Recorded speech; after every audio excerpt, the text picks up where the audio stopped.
Saya tak pasti adakah Rositek juga daripada Davao. 1-2 Malaysia. Syahid dapat diambil baik oleh Jason. Reje. Oh, masih dalam permainan.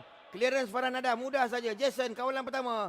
Jason kawalan kedua. Reje meletakkan saja bola tu. Oh, blocking Azlan. Itulah dia Azlan Alias. Tak mudah. Tak mudah. Berdepan 0-0 Azlan kepada Syahid.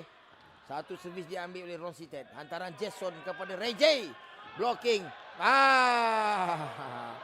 Kecewa Reje. Sambil memandang kepada Azlan. Seolah-olah sambil berkata, aduh kena lagi.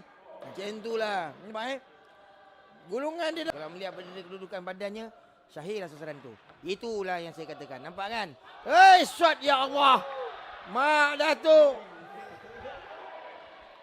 Saya tak tahulah. Itu layak dia hantar, dipanggil sebagai hantaran shot ataupun unsankerable. Nialah, ICO. Rendah macam tu. Mujurlah Azlan Alias.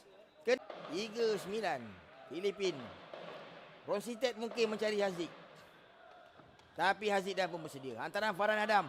Azlan Alias. Terkunci Rositek.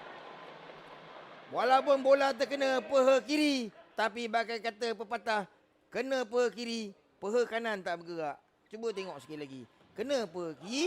Peha kanan tak bergerak. Terus tak function kaki kanan dia. Nampak? Habis.